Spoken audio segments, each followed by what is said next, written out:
time was when giants roamed free across the landscape of North America. Breathing smoke and fire, they ruled the turf from coast to coast.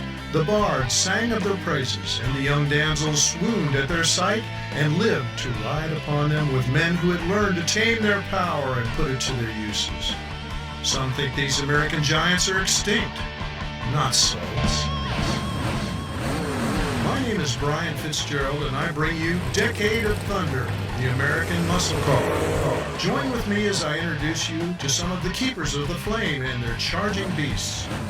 These are the men who keep the dream alive, the men who not only believe in the power of the big American V8, but put their time, toil, and treasure into keeping these symbols of American freedom and power alive and well.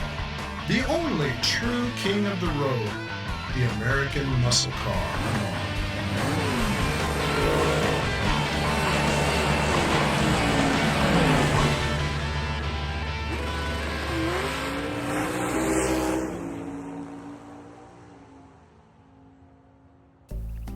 It's like putting money in a bank.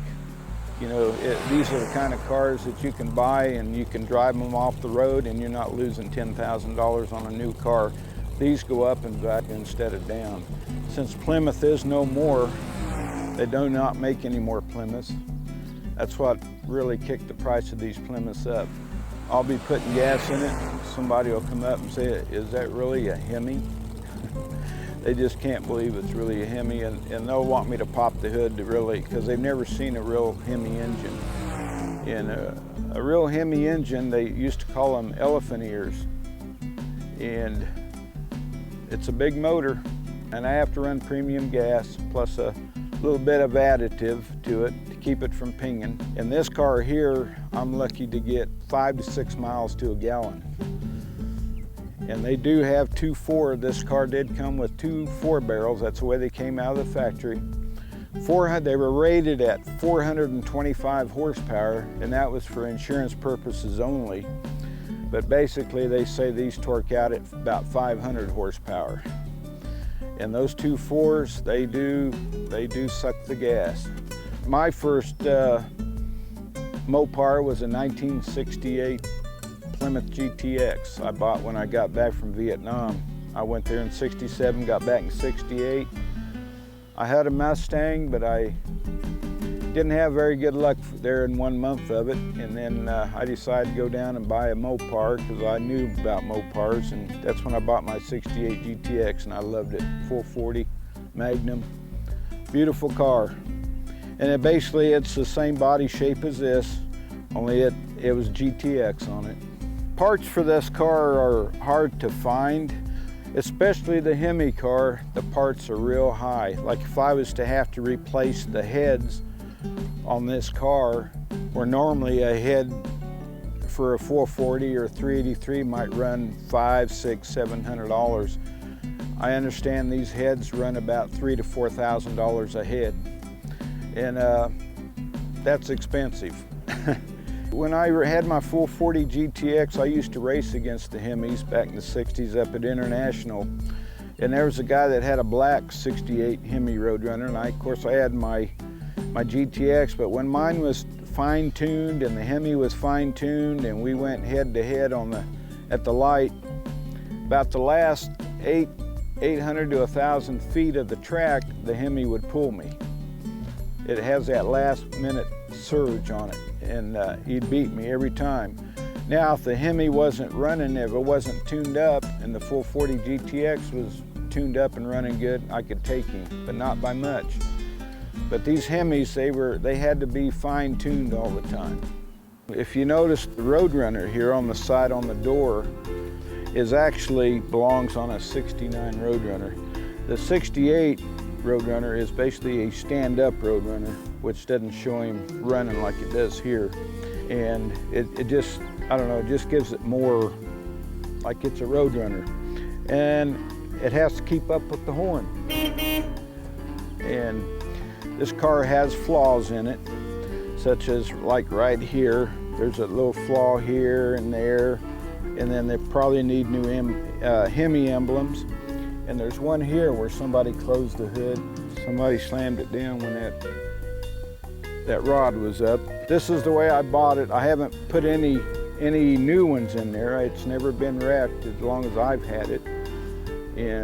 But it needs to go into restoration. These are actually Magnum 500 wheels that came with your Roadrunners, your GTXs, your Hemis, or they also came with, a lot of the Hemis came with just a rim with what we call the dog dish hubcap that just snapped on. But these are your Magnum 500 wheels, and a lot of guys don't like those and they put Kragers on, or they put some other type of wheel on there. But I like these because that's basically what came with these Roadrunners at that time.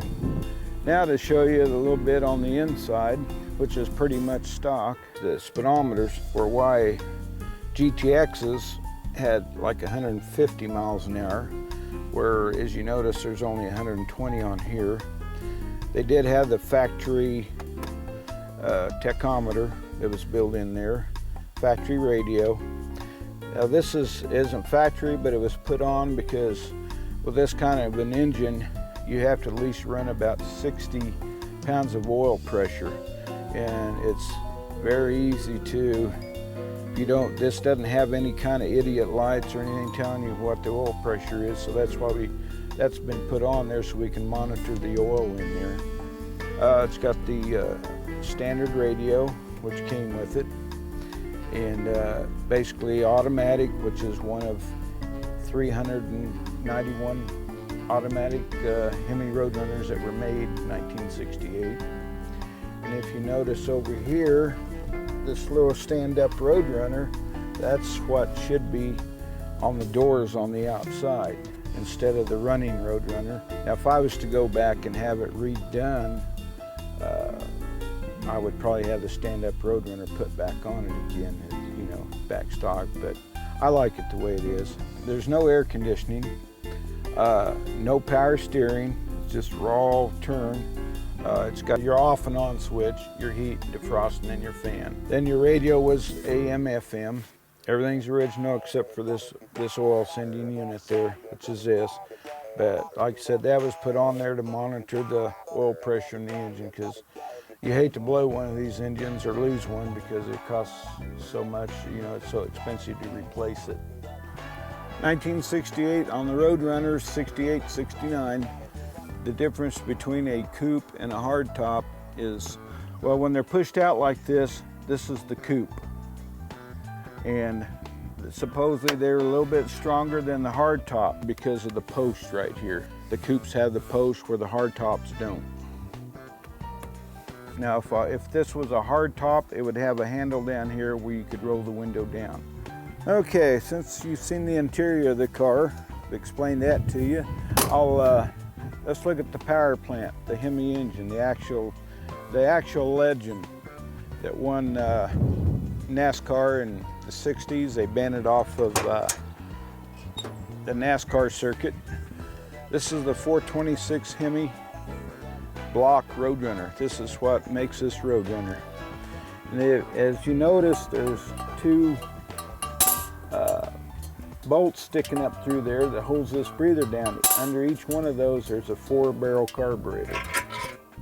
This lifts off. Now, these are the two 4-barrel carburetors that power this Hemi engine. They're like 650 CFM carburetors. That's a lot of fuel going through to keep that engine going. When I had it over at the shop here a few weeks ago, they've been both dunked and soaked and re-kitted. Arlen re-kitted them, and we've set them.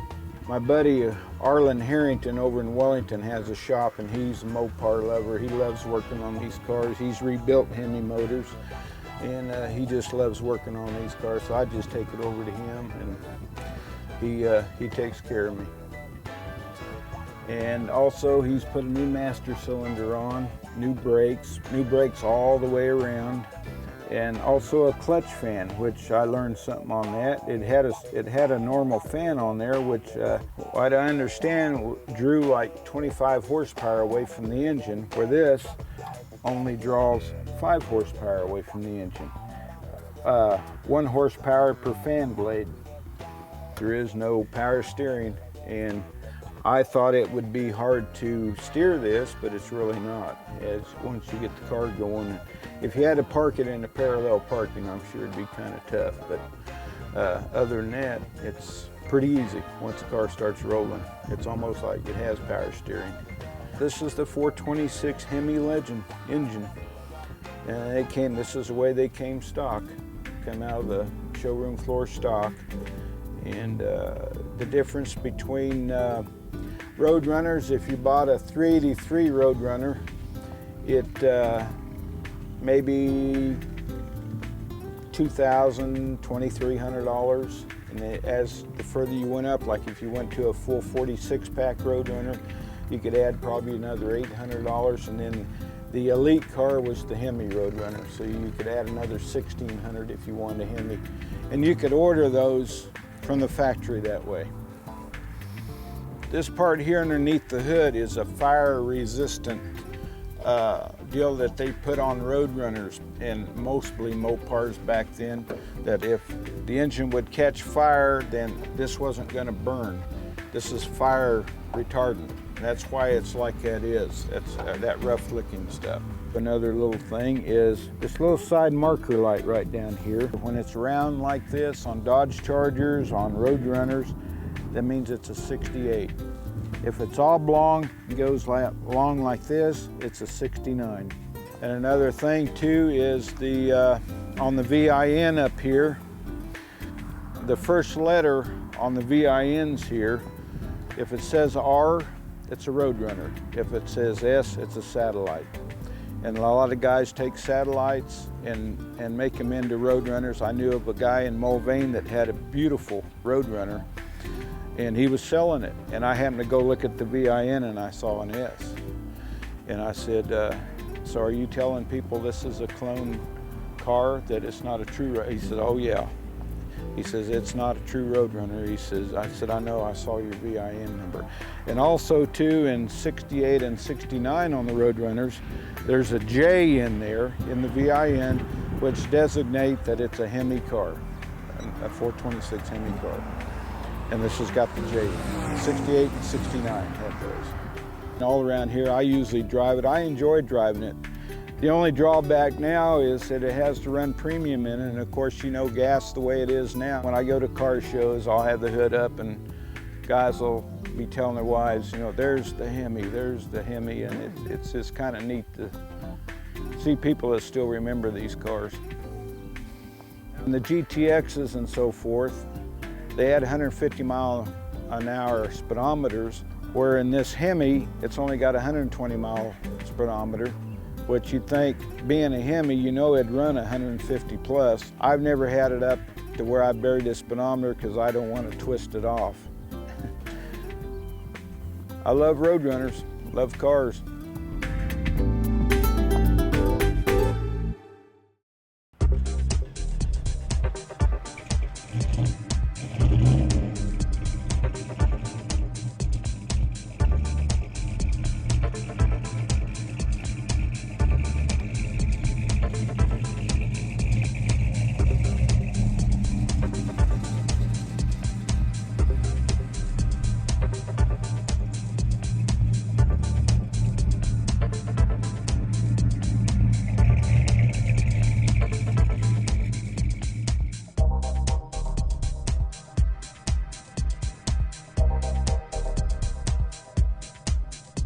There's a lot of people that have cars like this and they're sitting in the garage and they never drive them. They have a cover over them, they never take them out. It's an investment to them. Well, that's fine, but you know, you have these cars, enjoy them. And they can stay, if you take care of them, they'll still be an investment. I took all my racing out on the track. I'd go to International and I'd take my GTX down there at the time and race it when I was back here in Wichita, and then when I was in California, I'd go to Pomona and Riverside, and I'd race there, and just quarter-mile drag strip, and I used to run my GTX, and I'd run against Oldsmobile 442s, and I'd run against Hemis, and I'd run against Mach 1s, and you know, all the muscle cars back in that era. And it was fun, and there's times I got beat, but a lot of the cars that beat me, they weren't stock. They'd added a little bit, maybe a little bit heftier cam and so forth. And the horsepower, everything was basically compatible with each other, but basically back then it all come down to the driver. You know, I'm just glad I was right at the right age where, you know, I lived through the muscle car era. There'll never be muscle cars like they made in the 60s. And to me, they're untouchable. They're history. You know, there's never gonna be another era like in the 1960s, in the muscle car era. You have something that nobody else has. Very few people have them. I love racing, but I'm just getting too old for it, and I'll just kick back and drive my cars and enjoy them and talk to people, and it's interesting talking to people, and they always wish they had one.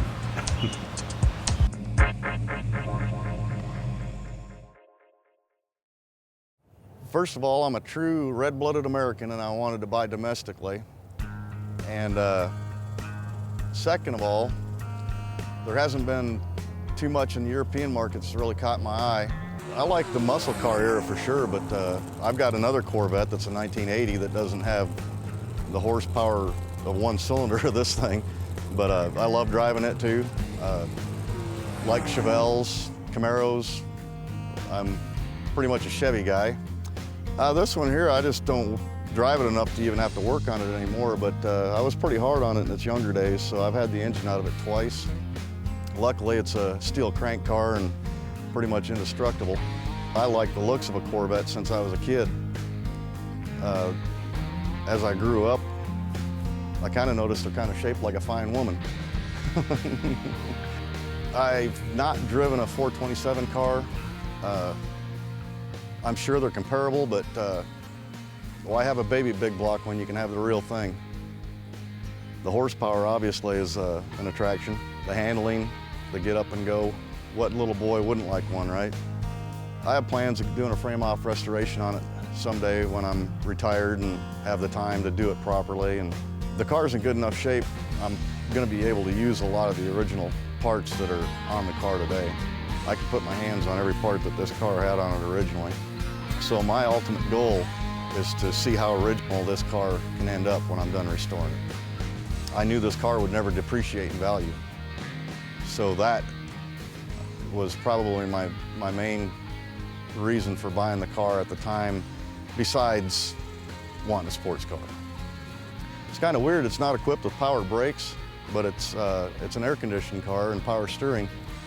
Of course, every option that the factory added, it just drives the value up, but since it has factory air, that does make it a little bit more special.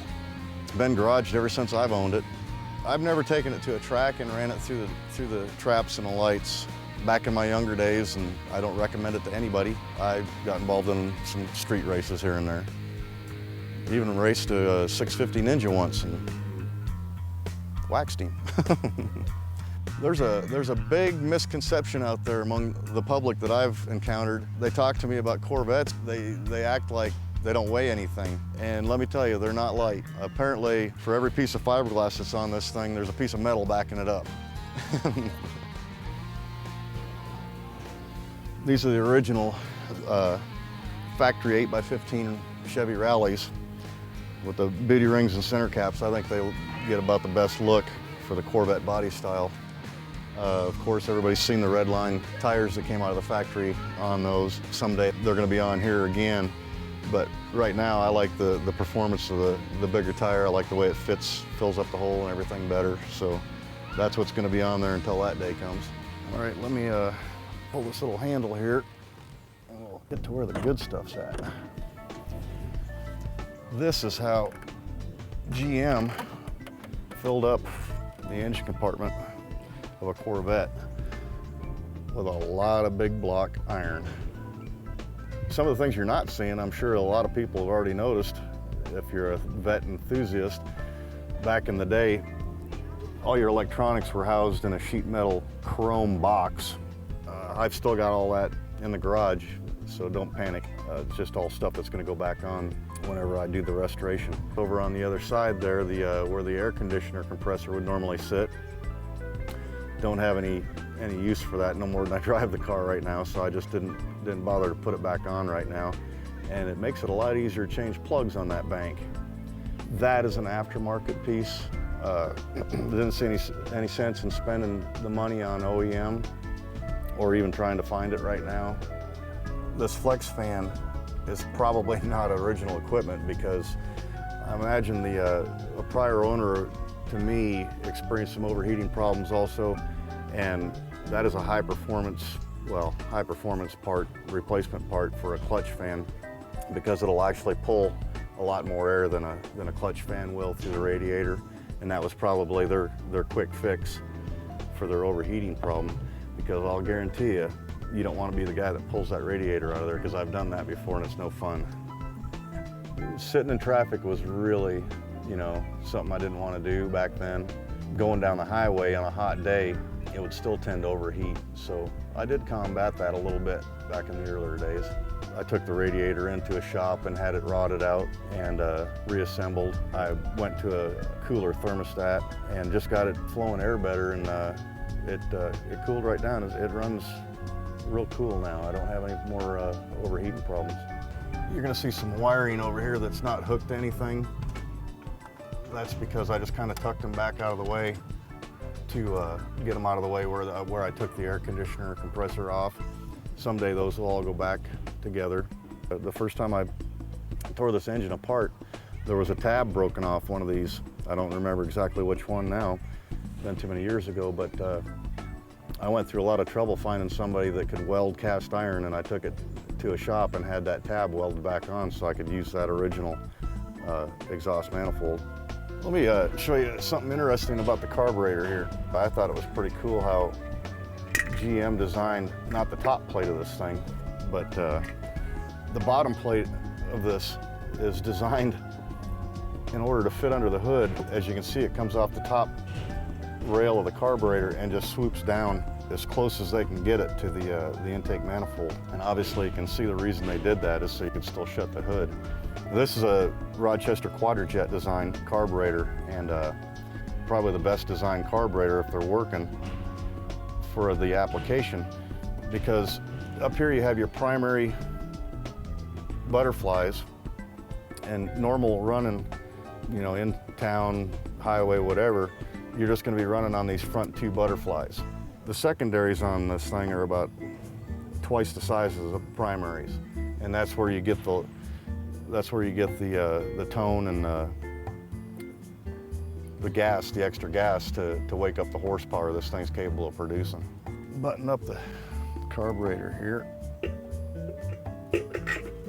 Close the hood here, and I'll let you take a look at the cockpit.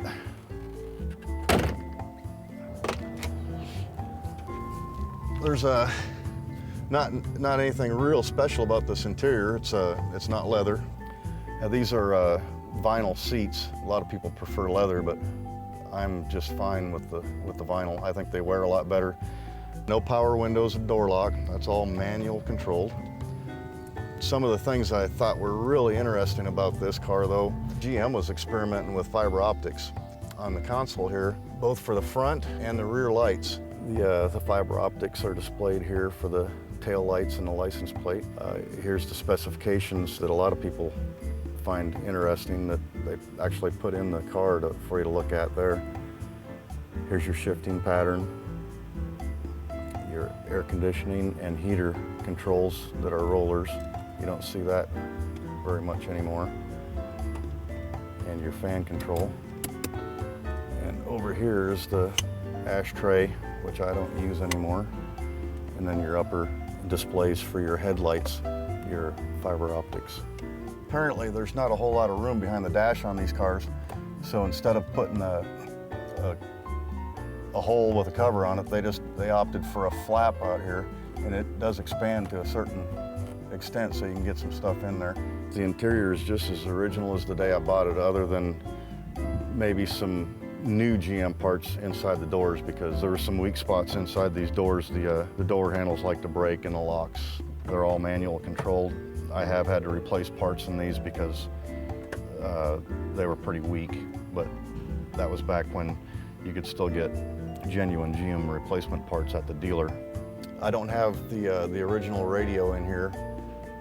It ceased to function when I owned the car in the early days. I put this Alpine in here, but I still have the original in the garage, don't panic. These, if you can see them from that side, these controls here underneath the dash, one of these is for a flap that houses the windshield wipers. Okay, when you turn the windshield wipers on in this car, the vacuum operated flap will raise about 3 inches and allow the windshield wipers to come out. And that one's for the headlight.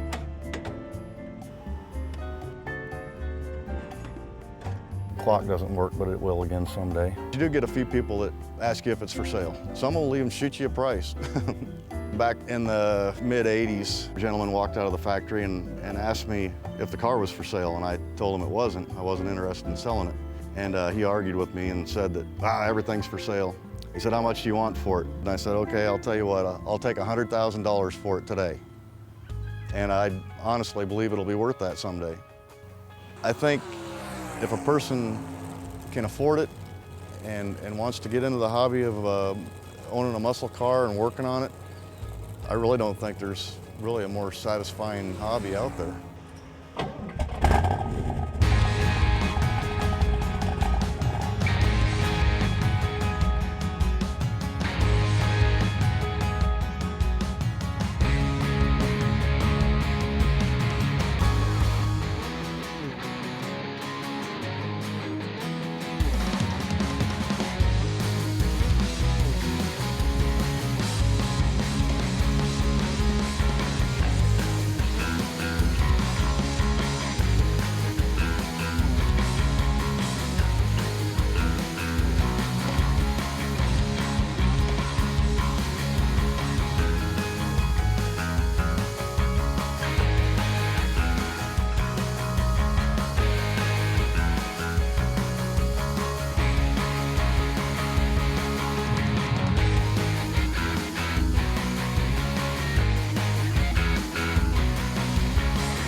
I just think I have an addiction to cars, actually. I can't seem to get enough cars. I've bought and sold a lot of cars over the years. I'll get one for a while and I'll get rid of it, or I'll find something that needs to be redone and I'll redo it, and then I'll get rid of it and find something else. It all began when I was about 4 years old, and my dad bought a brand new Chevelle SS just like this one here in Wichita, Kansas. And he owned it for a couple years, and ever since he bought that car, I always decided that I had to have one day when I was older. So I've owned nothing but Chevys my entire life. Dad always owned Chevys, and I've always preferred a Chevy, and I just haven't been able to bring myself to ever drive anything but a Chevrolet. Never had anything but a bow tie. His was red with black stripes, black interior, bucket seats, console, just like this one. The only difference was it had a 4-speed transmission instead of an automatic. I was really interested in finding a totally original car A lot of cars, people go out and they'll find a car that's a basket case and they'll do a complete restoration on it. They'll replace sheet metal. I was more interested in trying to find a car that somebody had partially preserved over the years. This car still has all the original sheet metal on it. The quarters are the original quarter panels. Kind of a hybrid between a partial restoration and original, actually. The car has been painted once before. The interior is still original. It has never been restored. It has a hole up in the headliner that still resides there, and I refuse to replace the headliner. The seats are original. The wiring has all been redone. The engine's been pulled out. It's been gone through completely. The engine compartment has been stripped completely down and repainted. The underneath has been redone. So it's kind of a cross between a restoration and an original car. If you're going to buy a car and have a car like this, you definitely got to drive it. It just doesn't hold the same value to you if you trailer everywhere you go and you never drive it. These cars were made to be driven, not trailered all over the place. This particular body style was actually only built in 1970. They, in 68 and 69 had the same body style. They changed the body style in 1970. It had the dual headlights on each side and had the single square tail lights on each side, and they only had it 1 year, and they only had the 450 horse 454 LS6 in 1 year, which was 1970. And then in 1971, they did not really actually change the body lines, but they changed the front end of them. They went to a single headlight on each side, and they went to a double round tail light on each side. And the horsepower rating dropped down for the 454 and all the smaller engines also. There was a little over 4,000 of these made, some of them with automatic, some of them with 4-speed. The 4-speed's probably actually the one that's people are after and sought after more than the automatic, but I prefer an automatic. I prefer to put a car in gear and just enjoy driving it. Okay, I'd like to show you what powers this, the 450 horsepower 454. About a year and a half ago, I decided that I was going to redo the engine and redo the engine compartment, and so I pulled the engine out and tore it down, and I completely took everything out of the engine compartment, gutted it all the way down to just metal. There was no hoses, no wiring, no nothing in here. Went in and I sanded all this down and sanded the firewall all down, and I repainted everything completely. And then I went back and I put this is all new wiring here. The brake booster, I sent it off and I had it re-CAD, and I took the hinges off. I had them gray phosphated as they were originally from the factory. Had the wiper washer motor detailed down. You can see it's actually got the original sticker on it with the part number and the date code. Then I got the engine back, sandblasted basically everything down to bare metal. The exhaust manifolds were sandblasted down and redone to look like they were the original cast iron. Everything was cleaned up. For instance, this TCS solenoid right there, that's the original TCS solenoid that come out on the car. Smog pump system, a lot of times back in the 70s, as soon as somebody bought one of these cars and bolted these hoses and the tubes that went into the exhaust manifolds, they plugged up the holes. They took this pump off because it would rob horsepower, and they either threw it in the trash or just threw it in a corner of the garage in a box and left it. When I got the car, it actually wasn't on there, so I decided to completely go back to original. So I put the air pump system back on it. It's fully functional, it's original. Everything is original with part numbers. The clamps have the original date codes on them. Some of the part numbers that are on these are unique to this car. Some of the part numbers are unique to this era of car. And this car was built in April of 1970. And so obviously all your part numbers and date codes have to be before April of 1970 because all this stuff was either built or casted. The engine block was casted before 70. You look at the heads and you pull off the top of the heads, and it's got a part number on it that's unique to this motor. And it also has a date code on it. You check the date code, and I did that, and I recorded all the date codes to make sure that all the date codes were proper for this year of car. And I located a original air filter, and it has an original part number on it. Original AC Delco spark plugs that are unique for this year, and it also has the original AC Delco oil filter that is unique for this year. The distributor that's on this engine, it is a unique part number just for this car. Therefore, there was only about 4,000 of those distributors put out when this car was built. If you don't have that distributor, it's very hard to find, and if you do come across it, it's very expensive because they were unique to this car only.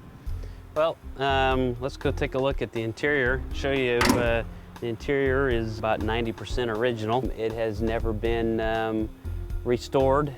It's all as it came from the factory, brand new. The bucket seats are all original. They've never been replaced. The dash, none of it has been replaced. The headliner is original. The only thing that's been replaced in here is the two front door panels were actually replaced because they were literally disintegrating and coming completely apart, and I really had no choice but to replace them.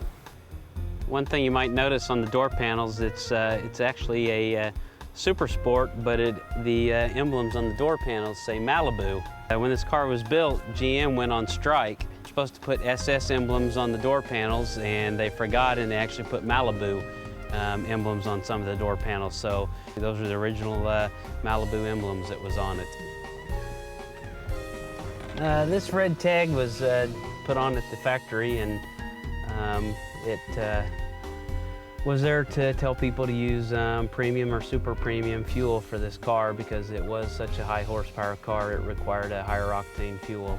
The dash is actually all original. It has never been restored. It has the tacking gauges in it. That's the factory tack and factory gauges that come from the factory. It is a air conditioning delete, has no air conditioning in it. The factory Delco AM/FM stereo.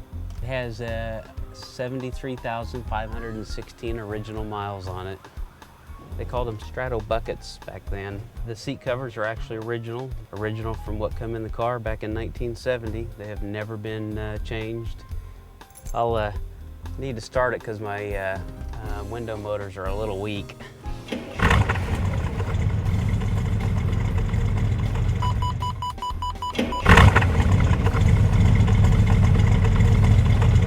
One of the kind of rare factory options that this car has that a lot of people didn't have back then is power windows.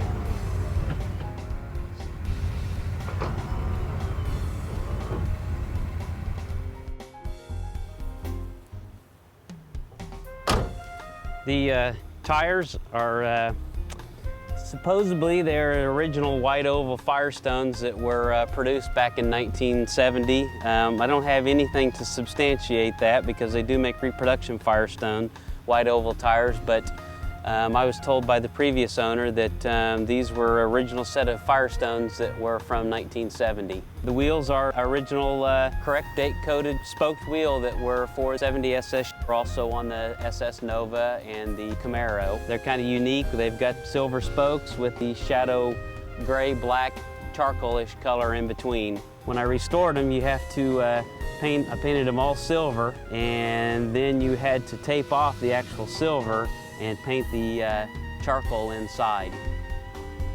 Very difficult. The state of Kansas allows you to, once you have a car that's an antique, they allow you to put on a tag from your year of car, and then you can tag it through the state. So I found this real tag from 1970, and I picked it up at a swap meet and tagged it with the state of Kansas. I'll find something I like and I'll buy it and mess around with it for a while and get rid of it and find something else, but ultimately the ultimate goal was purchasing a 70 Chevelle Super Sport.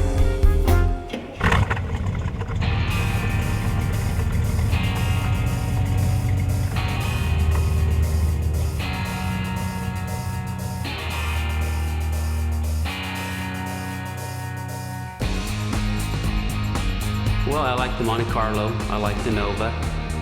Obviously, I like the mid-60s Corvette, and I like a 69 Camaro, but my favorite's always been the 1970 Chevelle Super Sport LS6 454 with a 450 horsepower. I've achieved acquiring my dream car.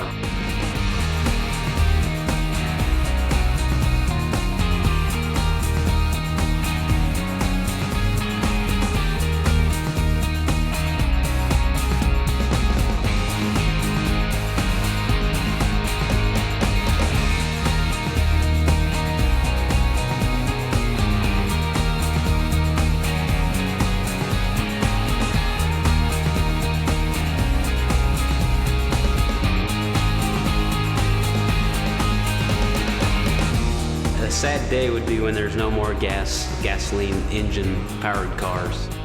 I just can't imagine not feeling the horsepower out of a gasoline combustion controlled engine. There's nothing that can mimic that sound. The whine of an electric car cannot replace that carbureted throaty sound you get when you step on the accelerator.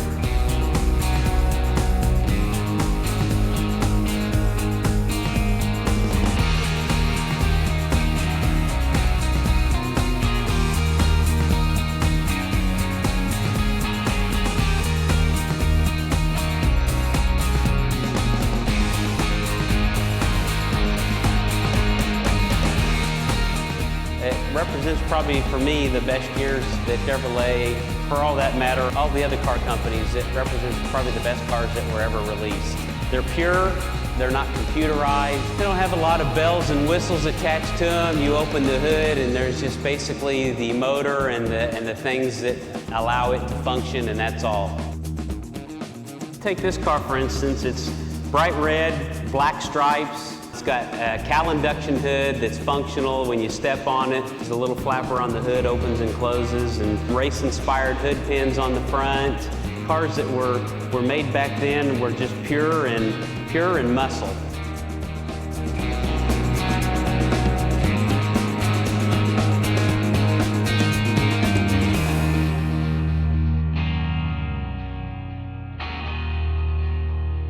This car has lots of sentimental value to it. And it's not necessarily this particular car, it's just what the car represents to me and what it represented to me when I was 4 and 5 and 6 years old. What caught my eye was the Cal induction, and whenever he'd step on the accelerator, the Cal induction would open up, and that used to just give me a thrill when I was 4 years old.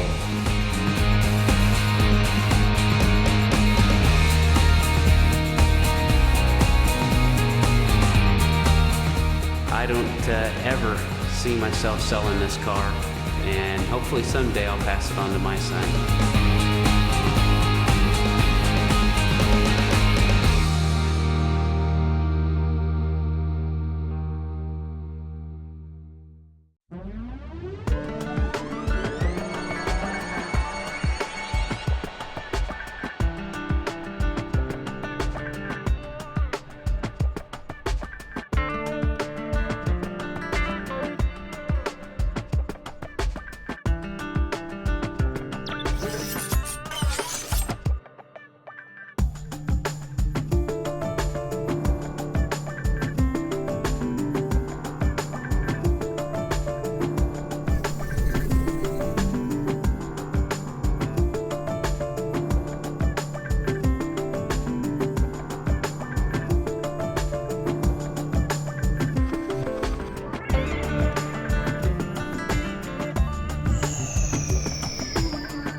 This is a 1967 Chevy Impala SS 427.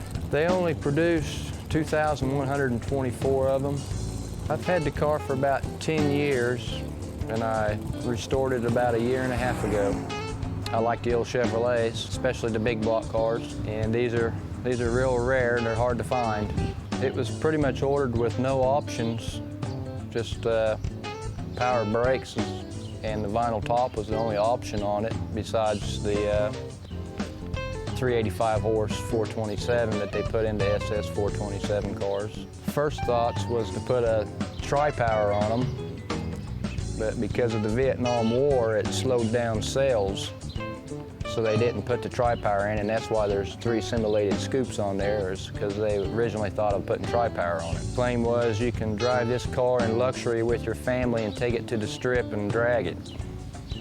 They're so rare, I'd be afraid to race it and worry about blowing an original motor in it. I put a little wider tires and did a little lowering on the car to add to the performance of it. The paint is the original color, which is Bolero red. Pretty much call the car stock with a slight resto mod with the brakes and the suspension. Like I say, it's all bolt-on, so if anybody ever bought the car and wanted to put it back to original completely, it would be no problem. I put this car in one show, and it was in the top 10 out of, I'd say, probably 300 cars.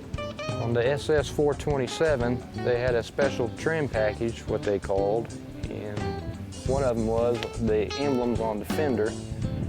The flag was different than any other V flag from any other cars. The others would have a bar in it, and it would say turbojet fire under it. This car has the marker light deletes. Some of the cars, if you ordered them with the lights, they would have a lens in here with a light that would light up when you turn. All the aluminum is NOS.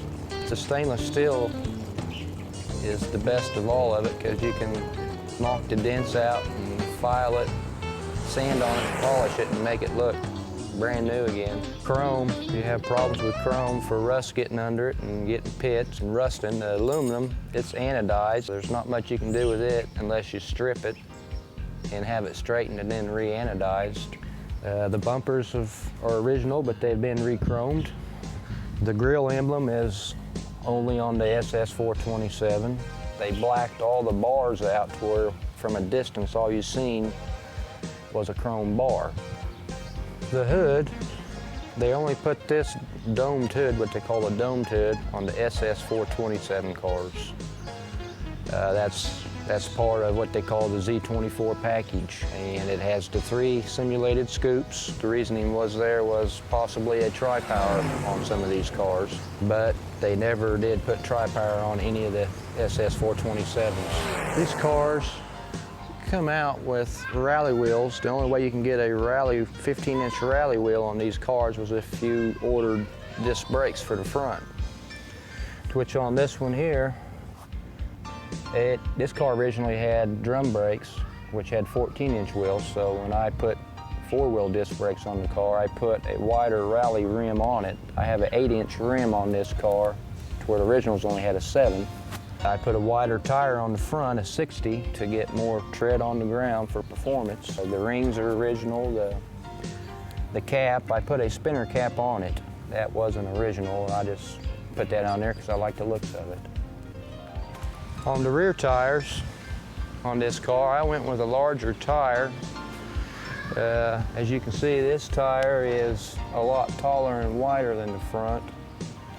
The reasoning I went with the 275 on the back, which I have a 235 on the front, is I wanted to get the wheel wells filled up to where the car looked full. And it has really helped the performance of the car on acceleration off dead stops. This car will smoke the tires up into 3rd gear. It has an incredible amount of horsepower, and with the bigger rear tires, it hooks up and it don't wheel hop it, and it don't spin a whole lot. Okay, on the back end of these cars, on the SS 427 cars, This trunk molding only came on the SS Z24 cars. They're very hard to find. All they had on the deck lid was the SS 427 and then the Chevrolet on the deck lid. They didn't put a Impala emblem on the SS 427 cars. That's one way of telling if you have, if you have the original car, that it would not have a Impala emblem on the quarter panel. This Chevy is one of the nicest you'll see. I'm really impressed with Butch's craftsmanship and attention to detail. It's truly a work of art. As Butch wrapped up showing me the exterior of the SS 427, the sky looked like it might rain. So rather than risk rain spotting this immaculate vehicle, we decided to pull the car into his shop to continue. This car did not come out with air conditioning. This is your heater and air control. It just has the original AM radio, has a clock, speedometer, and fuel gauge. Where the gas gauge is where there should have been a tack. As far as I can figure out, the car was not ordered with the tack. It has the rally wheel. It's a 4-speed. And Impala, that was the only Impala emblem on the whole car was on the dash. I had to redo all the dash, which I sandblasted and repainted the dash, repolished all the aluminum pieces on the dash, rebuilt the whole column. The console, I replaced all of the top aluminum on it and repaired the back of it, which was broke out. Ashtray all new. The carpet is all original. It's what they call an 80-20 loop, and that's what they put in the cars back in the day. The seats have all been restored back to original condition, the original seat covers. Everything I've done inside the car is exactly original. Nothing has been modified. The seat covers, now they're a little bit expensive, and door panels, it all adds up. I believe I had close to $5,000 in the interior alone. And the headliner is completely original, right down to the lines in the material. You want to put them back exactly like they were from the factory, or you could lose value of the car. All the aluminum is repolished. Sun visors. You can see the door panel is completely new, right down to carpet on the bottom. All the window cranks are new. The handle, all been redone, re-chromed. New armrest pads with chrome bases. That one wing window, there's a little chip. All the glass in the car is original. It wasn't separated or anything, so I chose to leave it all like it was, original stuff. The wing windows have been completely dismantled and replated, and all new seals put in. The door jambs and everything has been completely redone. Little dings, whatnot, from years of abuse taken out, with whole new weather strip and seals, and striker and latch all replated. Having seen the quality of Butch's work so far, I had a feeling there might be more to this project we should see. Since we were parked in the lift stall anyway, I asked him to take the Impala up so we could look underneath. Good thing we did, because you will enjoy this angle too. This car was on a rotisserie on the restoration, which the body was off the frame. The frame has all been completely sandblasted and repainted. As you can see, it's got all brand new stainless steel brake lines, brake cables. The bottom of the car is painted the same color as the top. I painted the bottom of this car red because I wanted it to be flashy. The original would have probably just been black. Brand new exhaust. Driveline is completely been refurbished. Transmission is the original M20. It's been completely rebuilt with all new linkage and shifter mechanism. On this particular car, I put a heavier sway bar on it, which is a 1.1 in diameter, which is a lot stiffer than the original. The original was only 7/8 of an inch. It's got all new dog bones and everything in it. The reasoning for a bigger sway bar will take the body roll out of your car, and that was my biggest thing on redoing this car, was to add to the performance of it by putting the drop spindles on it to lower the center of gravity and put a heavier sway bars to take the body roll out on turns.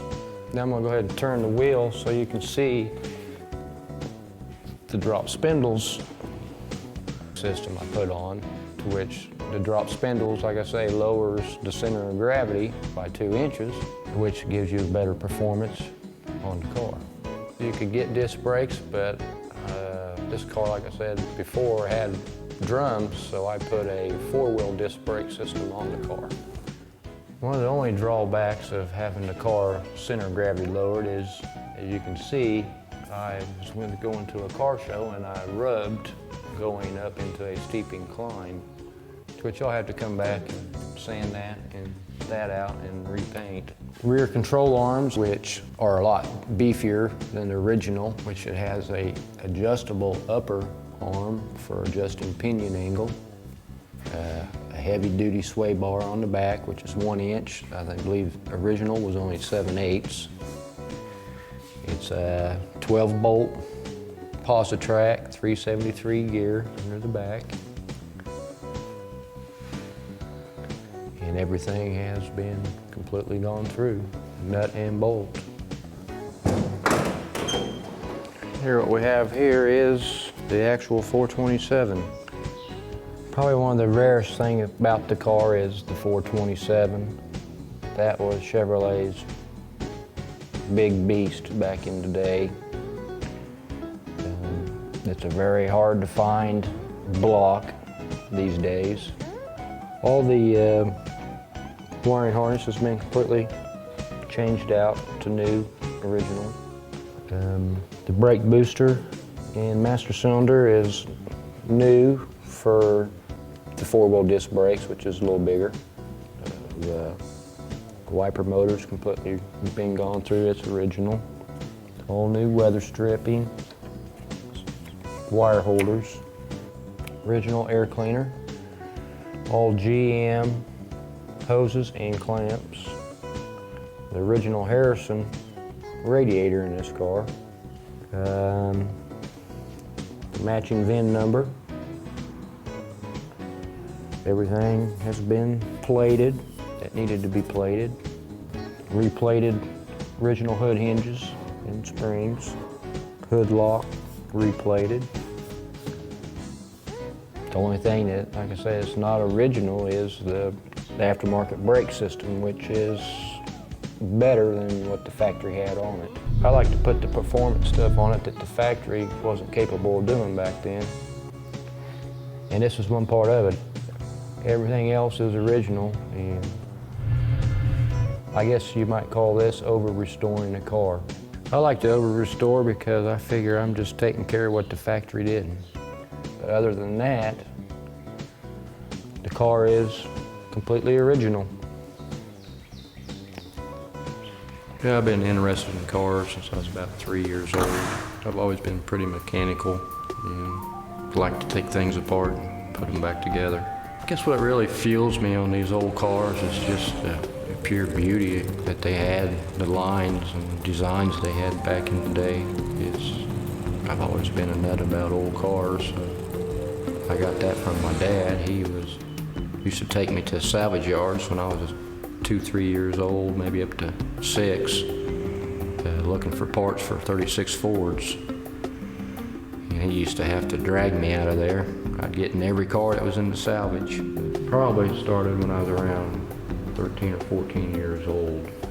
I met an old guy that did body work back in the 40s, 50s, 60s. He was a real good metal man, lead man, and I worked with him for probably 8 years. And he more or less taught me the old school techniques, which I would never have been able to learn those techniques without his help. on how to work metal, shrink metal, stretch metal, right down to laying lead. Some cars you want to redo to where they're just exactly like the factory, depending on how valuable the car is. Sometimes upgrading them makes the car more valuable. It's the thing that draws me to muscle cars is the pure horsepower you get out of them. Kind of like the old Chevelles, early 65, 6 and 7s. I always liked that body style. I rebuilt one, it was a 68 SS 396 car. So I guess my trademark would be to true all the lines. I guess you'd call that fit and finish. Fit and finish just makes the car look true. When you look at all the lines, all your door gaps and fender gaps and hood and trunk gaps should all be the exact same. Yeah, I like to finish a car that I work on with my name on it to be what I think what the factory should have been on their fit and finish on them. I like to build to drive them. A lot of people put an enormous amount of money in it and they'll just sit in the garage. You got to be able to enjoy it, so I don't worry about getting little nicks and stuff here because I come back and fix them. I get more enjoyment out of building them than I actually do out of driving them. My favorite part of doing the cars is the actual sheet metal rust repair and the actual bodywork and painting. Generally when I restore a car, I'll pretty much do everything myself except for like transmission work. Depending on the car, if the car is not real rare, then I like to go in and do suspension upgrades. I enjoy chopping the tops and maybe adding different parts to cars, like maybe that tail fin off a Cadillac onto a 49 Chevy, or taking and extending headlights forward with 56 Chevy headlights, brows. So that's real enjoyable when you can get in there and actually put your imagination, draw a picture, and then start incorporating it. I have a 49 Chevy that I've already chopped the top on. I've had the car for years, I just can't ever seem to get it done. Every time I get something done, I'll change something to something else, so maybe in the next 10 years it might be done. The neat thing about being at a car show is the people come up to look at the car and actually come up and talk to you and ask who did the body work or who did this or that, and it's a good feeling to be able to say that you did it all.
This is my baby. This is my 1969 Shelby GT500. It has the 428 Cobra Jet engine, which is the big engine for the Shelbys. The Shelby came in as it was the top of the line Mustang you could buy because they took original Mustangs and sent them to California. And Carroll Shelby's group changed the engine tune, put headers on them, different carburetor intakes, stuff of this nature, better suspension on them to make them race car. I like this car. I grew up in the 60s and graduated from high school in the early 70s, and I saw these when they were brand new, and I always thought this was just one of the coolest body styles, and the fact that there were very few of them built back then, I really wanted one. So back in 78, 79, I found one and bought it. I started driving at the car shows back in the 70s, different places, and found out that when you showed up in a Shelby, you had an instant crowd around your vehicle. You had normally the only one there. Other guys that show up with Mach 1s or Camaros or Firebirds or Roadrunners, whatever, and there'd normally be several of those, but this was always the only Shelby that would show up, normally of most any of the 4 years they were built. In 68 and 69, Carroll Shelby released building them himself out in California. It went back to being built by Ford. So some of them don't call these, a true Shelby, but they are a Shelby. The bodies are a little better because they had a lot more money behind them to help fund the development of the fiberglass front ends and all of that stuff. This 69 Shelby was pretty top of the line, or very top of the line back in 69. It wouldn't hold a candle to the new Shelbys that are out there because the new ones, the engines run so much smoother, easier, way more horsepower out of less cubic inch. Drivetrain-wise, everything was the same. The bodies were the biggest difference. Everybody was trying to go bigger cube, faster, more power. Styling was into it also. The Shelby, they changed the whole front end style. Now they have the hood, which has 5 openings, 4 vents to help cool the engine and 1 for the ram air for the engine. The front fenders each have a vent in the front to help cool the front brakes. On the back of the car, right here is a functional duct to help cool the rear brakes on the car. The bigger spoiler in the back helped create more downforce for the back of the car when you're up at 100 mile an hour plus racing speeds. They put better tie rod ends, better suspension parts on the front to help handle the extra power that these cars produced back in the 60s. I bought it in 79 from the second owner, and it looks the same way it did as I bought it in 79. The only change I've done to the car is it had bias ply tires on it when I bought it, the old polyglass GTs that were wore out, so I put radials on that would drive better, and I put new brake pads on the front, but otherwise the paint, the interior, everything is original as it came from Ford, because I haven't repainted, I haven't done anything other than clean up and a little detail work under the hood to keep it looking nice for a 40-year-old car. These old cars were made to be driven. That's the neat part about it. Going places, getting the thumbs up from people as you're driving down the road. You pull up to a stop sign or stoplight and someone will pull up beside you and give you a big thumbs up because you're actually out driving your car around. I have friends that have them that load them in a trailer and haul them everywhere, rarely drive them. I've driven this for the 29 years that I've owned it. It's never been back on a trailer. The guy I bought it from delivered it to me on a trailer, but it's never been back. If I'm gonna go to a car show, I start it and drive it. I've always liked Mustangs ever since I was small, little kid, seeing the 65s when they first came out, and then through school, seeing the guys whose parents would buy them nice Mustangs to drive. And I just like the body style on these cars, as far as the fastbacks especially. None of the other ones, the Camaros don't have a fastback, Firebirds don't, Dodge didn't basically have a fastback. I've always liked the fastback, the flatback looking cars. I've owned a few Torinos over the years, but always kind of went back to the Mustang.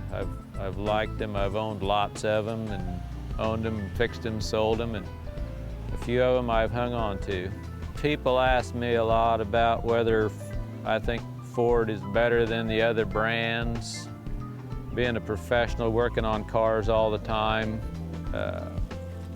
I don't think any one is any better particularly than the other one. A lot has to do with maintenance and how people take care of their vehicle and treat them. The biggest question I get asked all the time is, well, what did you pay for it? You had to have bought it really cheap. And I don't tell anybody what I paid for it. That's between me and God, and let it go at that. These old cars are pretty nice. They got a neat look under the hood with all the aluminum, and come up here and unlock our hood. Factory hood locks to keep it from flying up at high speeds. This prop rod under the hood's not a factory deal, but the early car, or all the Shelbys that had fiberglass hoods in '69, the springs would put pressure on the hood, and over time it would cause the hood to bow, so you'd be able to almost stick your finger between the hood and the fender on them after a lot of time, years of sitting in the sun or whatever. So rather than have it bend my hood, we put a prop rod on it. This is the '69 428 Cobra Jet engine. This is original engine, the original block that came in the car. On this particular car, they had in the late '60s, early '70s, they had a Le Mans upgrade that you could buy from Ford for your 428 Cobra Jet. That involved you've got a pair of 427 medium riser heads, a 427 sidewinder intake, which moved the carburetor over a little bit to help center it over the engine better, to make the intake runners all the correct equal length. You got a 780 Holley carburetor, vacuum secondaries, a Le Mans Ligera cam to go with it, and you also got a set of tube headers to go on it, which was a 125 horse upgrade over the roughly 435 horse that come with factory-wise.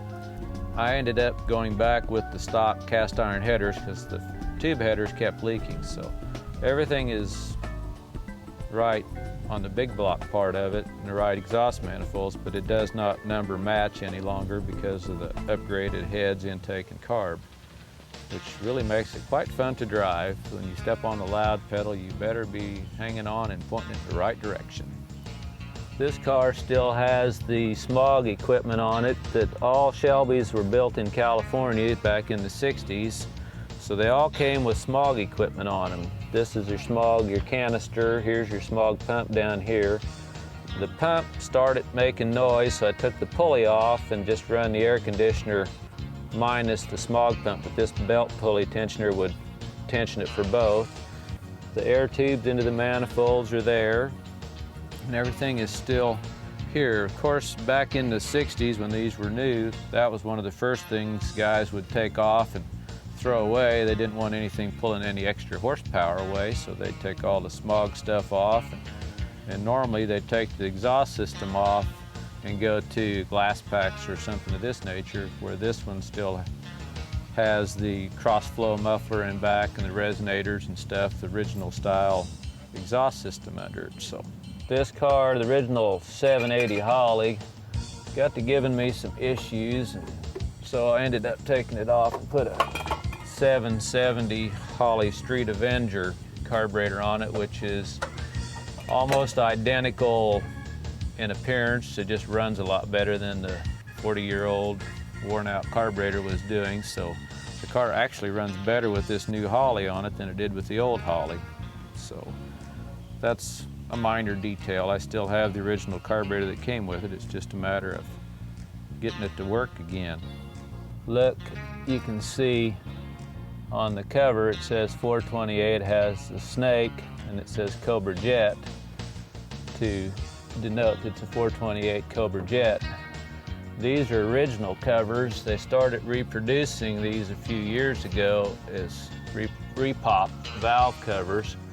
But these original covers, if you can find them, used ones will bring about $1,500 a pair. A lot of the Shelbys did come with factory air conditioning in them, and this one has the factory air still on it. Needs to be charged in the springtime because it leaks a little bit over time, but that made it a lot nicer to be able to go to car shows or cruises, or even back in the 60s to get in it and go anywhere, not have to roll the windows down and sweat while you're driving.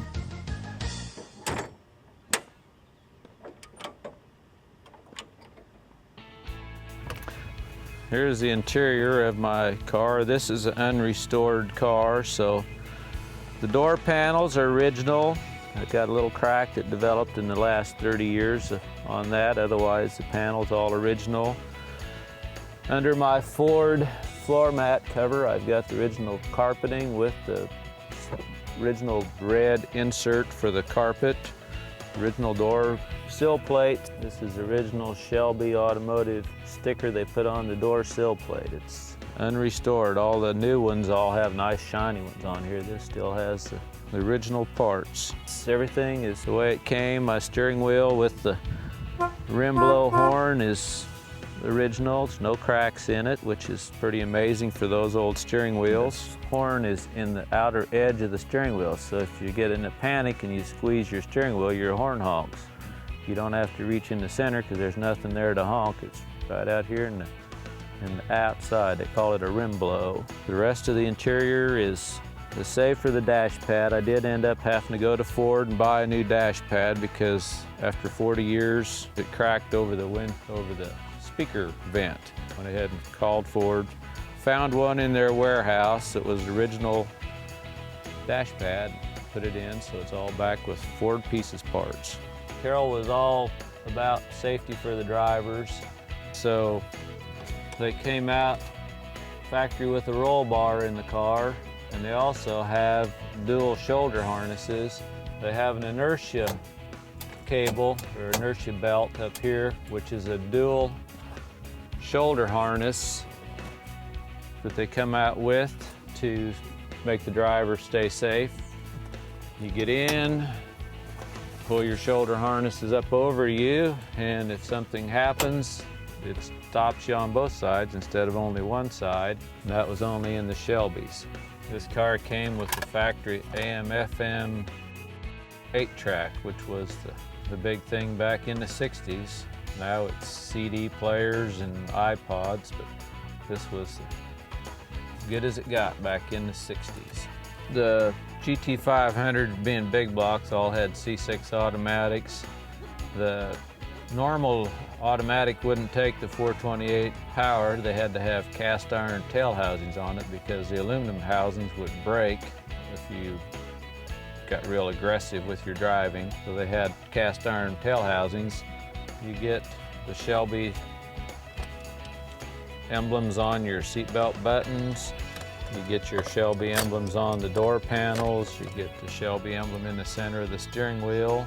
They dress it up a lot. On the back B pillar of the car has a snake mounted on the outside, and on the front fenders it says in script 428 Cobra Jet. So they were very liberal with letting you know that if you had a 428 Cobra Jet, you had Cobra power. So don't mess with me. This particular transmission with the Le Mans upgrade has a 10-inch TCI converter in it to give it a little more idle quality. I can put it in gear and it doesn't lug the engine as hard as a stock converter would, so it lets it idle better when you're sitting in traffic. You're not lugging the motor quite so hard, which also makes it really launch good. These cars were great little performance cars, but they weren't just two-seaters only. These had the ability to carry 4 people. I'll move my stuff out of the way back here. And then you fold the back package tray up. and you've got seating for 2 more people, which made it so you have a 4-passenger car, not just a little 2-seater. These cars didn't have much for a trunk. You can get your cooler in there if you worked hard at it. This has original style trunk mat in it. The other one got stains on it, so I ended up replacing it. But in order to have room to get anything in, you open the back door here and you can get into the package area in back. These old cars didn't have very good radios, so back in the day, guys would take and cut holes in here to put speakers in. Well, nowadays, if you want to have a trunk that doesn't have holes in it, you may spend $500 to $800 to buy a back door for your car. The fender extensions back here, the trunk lid, they're all fiberglass. They're probably twice as tall as the Mach 1s had, which gives you more downforce because these cars normally went faster than the Mach 1s.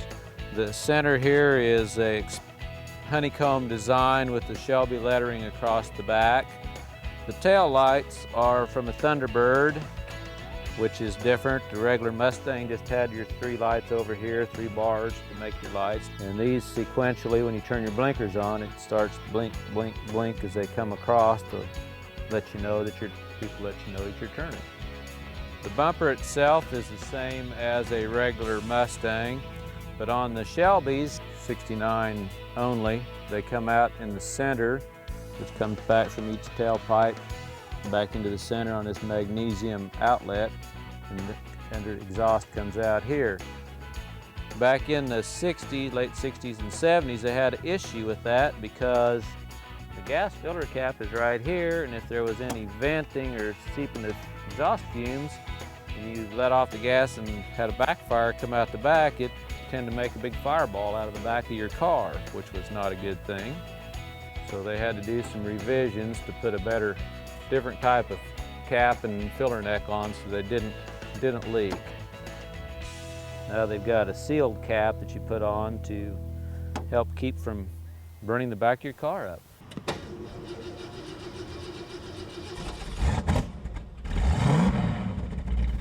My first vehicle that I ever bought was a 52 Ford F1 pickup with a flathead V8 in it.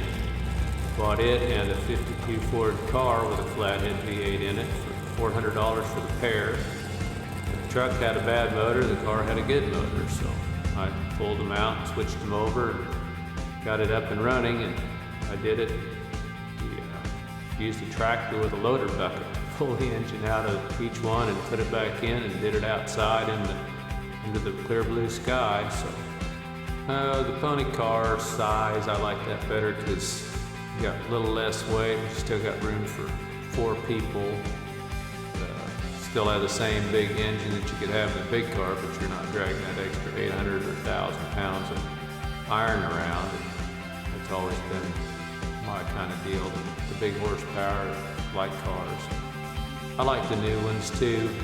I'd like to have a real new one, a new Shelby, just to have the 500 horses and air conditioning, be able to get in and go anywhere in the country and not have to worry about stuff. But the old ones, you drive that, you show up somewhere, you turn heads immediately. As my group gets older, these cars are the thing. So my son, he likes some of the little import tuners and stuff like that. So when he gets to be in his 40s, that may be the thing that they want to collect or have because that's what they grew up with.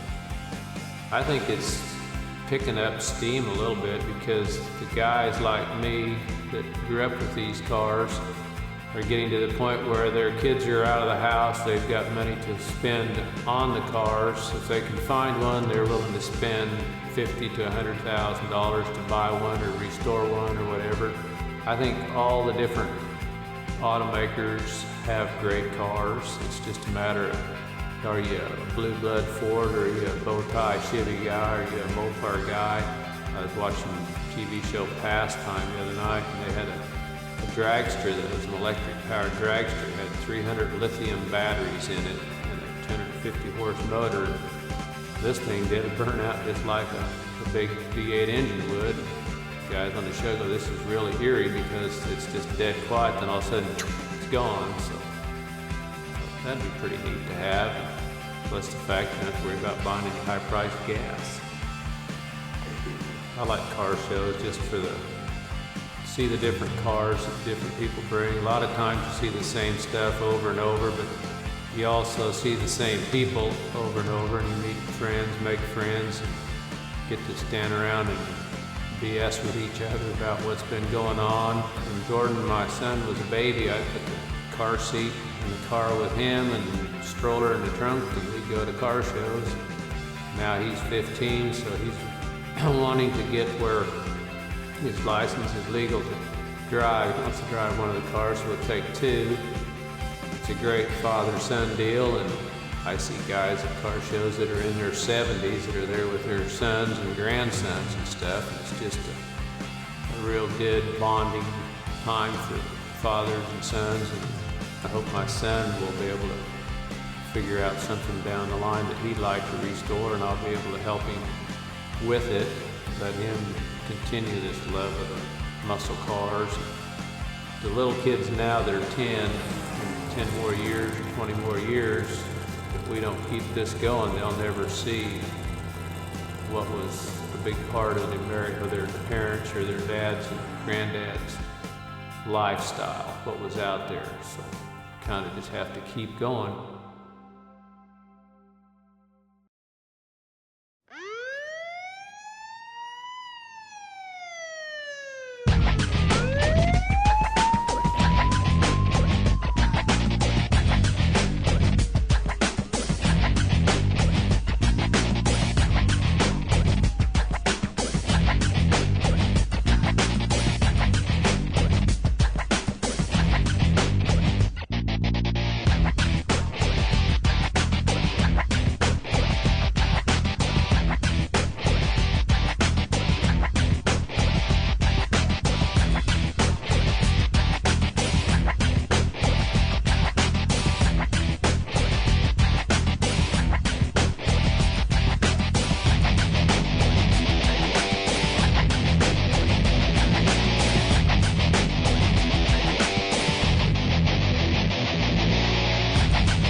Well, this has been Decade of Thunder, the American muscle car. I hope you liked it. It's been a privilege for me to bring these American icons to your attention. Again, I want to thank all the guys around me here who took their time to show you their rides. I think you will agree this was quite a collection. This is Brian FitzGerald coming to you from Wichita, Kansas, Ground Zero for the American muscle car.